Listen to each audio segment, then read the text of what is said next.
Leonard Williams, 73. I live in Fort Wayne, Indiana. Was born in Gary, Indiana.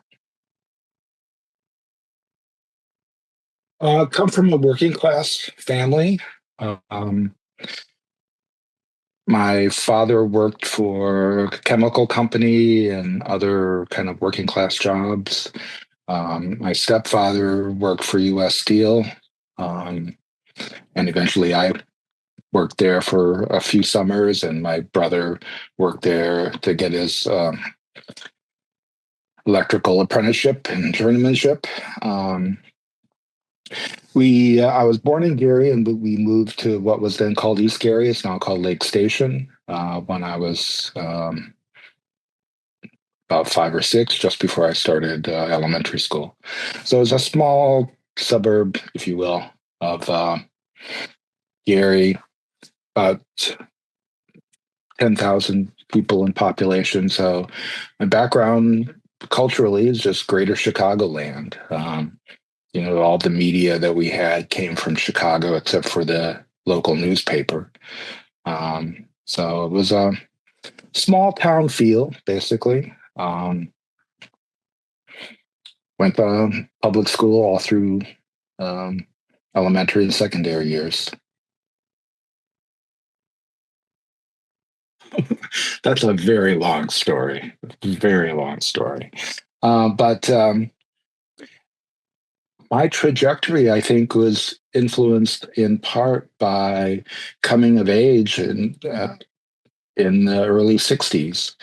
As someone born in the middle of the baby boom, I learned through the mass media largely about civil rights movement, the assassination of John F. Kennedy was an early memory, of course, like for many people at the time. But also, I was just reading a lot, paid attention to the news. I bought and read books. I remember reading Soul on Ice. I remember reading Black Power. I went down to my local drugstore and bought a copy of Mao's Quotations. In fact, I remember being asked, "Well, are you a communist?" I said, "Well, I don't know yet." But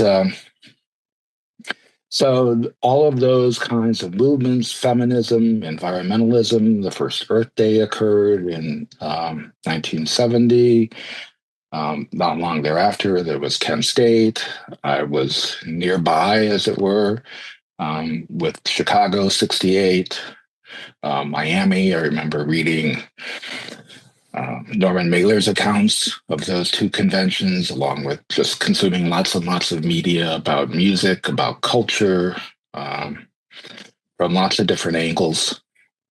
So it was kind of a self-taught kind of thing. Being a very shy person, being out there joining groups and being an activist wasn't my thing. Probably still isn't in that way. But I went to hear Rennie Davis speak on a university campus during their trial in Chicago. I remember going to work at U.S. Steel for the summers and picking up publications from the Revolutionary Youth Movement, Socialist Labor Party, and any number of other groups that were out there at the factory gate. So it was a generic process where first I was drawn to radical critiques of American politics, much in the lines of the general New Left, and also fascinated by political ideologies. I wrote a high school paper on the John Birch Society. I remember that. And then in college and university, I was writing about radical ideas. I wrote papers on Marx, on Bakunin. I read Living My Life and other works by Emma Goldman that had immense effect on me. I was reading lots of political theory, political news from a variety of sources, um, from Dissent to Ramparts magazine, which was very prominent at the time, to the New York Review of Books, to just anything I could get my hands on, basically, and got involved with radical politics in university. I encountered and started working with Trotskyists, the Young Socialist Alliance at the time, which J. Edgar Hoover claimed was the most radical organization in the country at the time. He was wrong.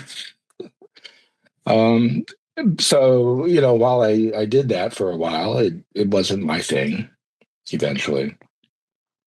And so I just became kind of involved with various groups, from Quakers who were protesting the war to just various other groups, wherever I felt like I could make a difference or wherever it felt comfortable to get involved. Well, I think in large part, I was never a dogmatic thinker, still am not. And anarchism was always kind of on the side rather than central to my development. I did write a master's thesis on Georges Sorel, the French syndicalist, who was also kind of an eclectic thinker. But I was drawn to non-dogmatic thinkers like Goldman, like Sorel, like many others, who believed in the values of mutual aid, of communism, of radical democracy. And so that's where I found myself most able to locate in that intersection of all these various leftist movements and organizations.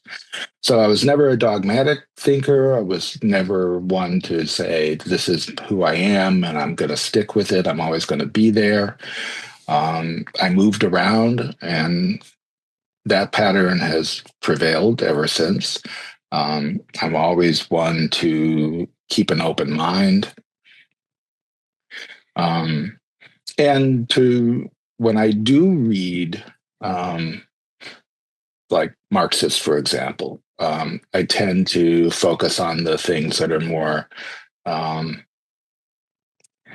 anarchist, shall we say.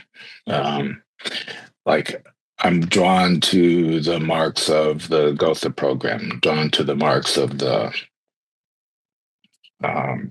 German ideology, where we hunt in the morning and fish in the afternoon and all that. The lack of a defined human nature, a preference for people controlling their own affairs. So if I think about it, in retrospect, it leads up to a kind of anarchism that's very much in line with, say, David Graeber or other thinkers of that ilk, or James C. Scott, for example, very much 2 cheers.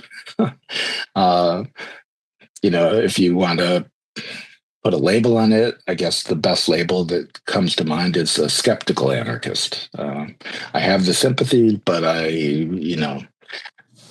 am not a true believer in any sense of the word. I started writing on anarchism late. In terms of my professional academic career, I started writing at the turn of this century, 2000, 2001.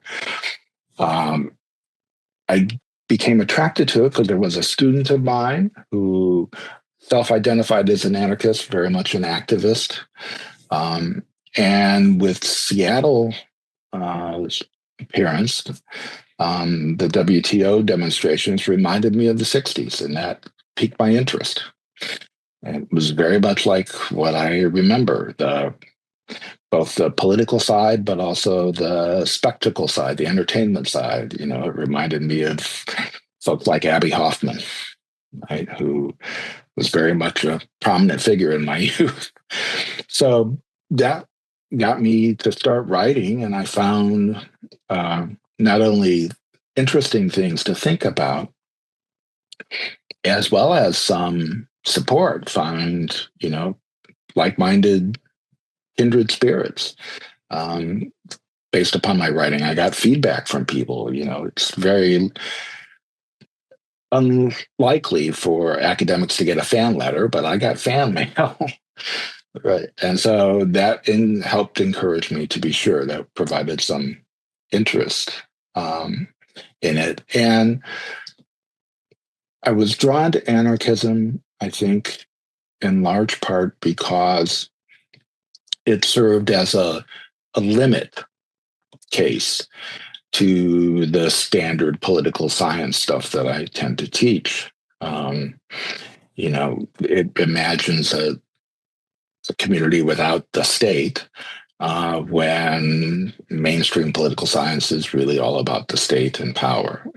And so, as a critique of the state, as a critique of power, as a critique of domination, anarchism was a natural fit, because I was never one promoting the state, but trying to understand it, to explain rationally a very irrational phenomenon. It's like Freud's approach to dreams. I'm going to take this crazy world and try to help you make sense of it. That's how I approach my teaching, my research, and that's what drew me into writing about anarchism, as well as about other forms of ideology. I think, as I was suggesting, it's much more along those lines of not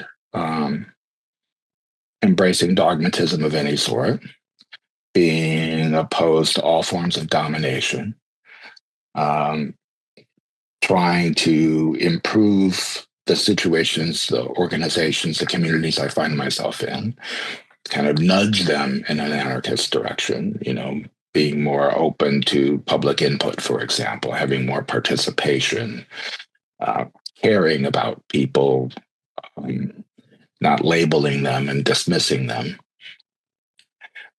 When I do get involved in various kinds of political activity, it's always more ecumenical. I tend not to be, in a very narrow group, sectarian kind of approach is anathema to me. I tend to argue for radical democracy. I tend to argue for equality and liberty as well. So that's where my anarchism is kind of prevalent. Some people might not even call it anarchism, but it's more of that everyday variety, much more along the lines of having core values. Anarchy becomes present, I should say, in that sense of freedom and equality and non-domination. Yeah, that's where the skeptical part comes in. Because, any political observer who's kind of aware of anything, points to just what you've said, that the working class is, while supposed to be the central animator of the revolution, they're clearly not.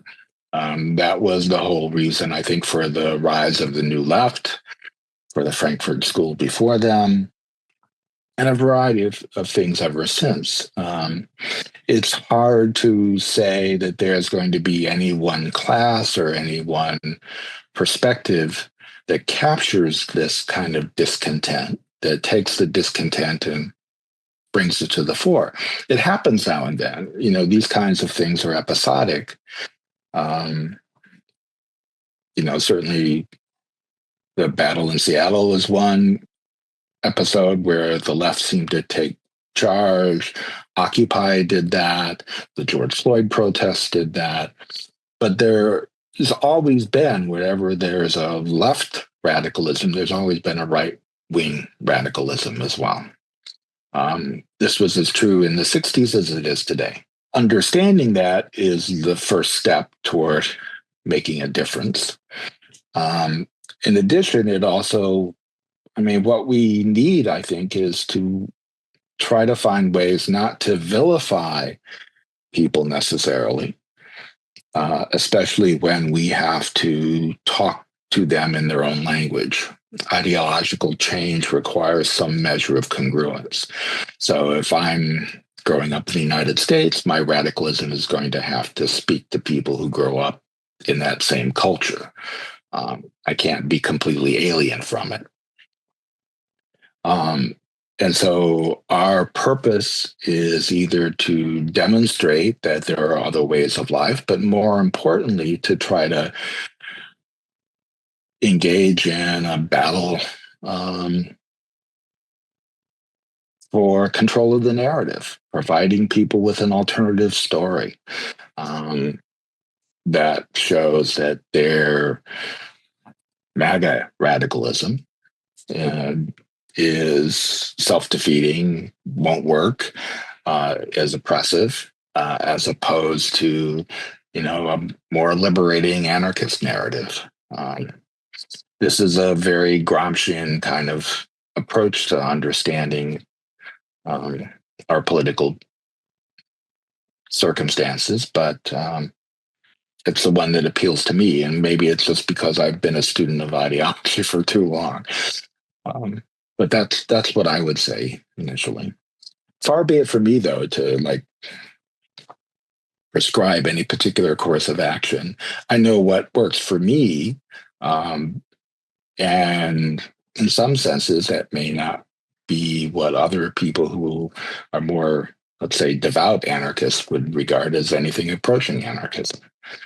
I have no illusions about that. There are no guarantees here. But what it does do is we try to, make our case in as many ways as possible. My approach is always to do what you can, when you can, where you can, however you can. And that takes a variety of forms. Again, I don't think there are any prescriptions here.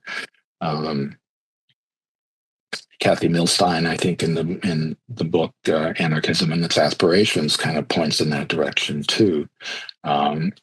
It's foolhardy for us to prescribe the way or the set of ways in which that has to be done. That's something we have to invent collectively. And certainly as someone, in his 70s, that's less for me to say and more for people like you to say, to iron it out, to try things, to be inventive. This is what Hannah Arendt calls natality, the invention, the rebirth. We have a situation where we can learn from the past, but we're always creating, we're always waiting for a new opportunity, and we never know where it's going to come from. No one could have predicted the George Floyd explosion, even though all the elements were there. But the international protests, the scale of those protests, and the development of a critique of the system came seemingly out of nowhere. But one has to take advantage of those opportunities when you can, and know that you have to be in it for the long haul, the very, very long haul, because there are no guarantees of success, and very often we're likely to lose again and again and again. But we have to go on if we believe truly in the values that we say we stand for. We just keep trying, and hopefully something will catch fire, as it were. I did forget to mention that one of the ways that I've started writing on anarchism was academic, through journal articles and the book with Nathan. But also, I did a little book for AK Press called Black Blocks, White Squares, book of crossword puzzles that try to talk about anarchist and radical ideas. Now it's propaganda by the grid. So I'm doing crosswords for freedom in the UK, crosswords for prisoner support newsletter here in Indiana as well.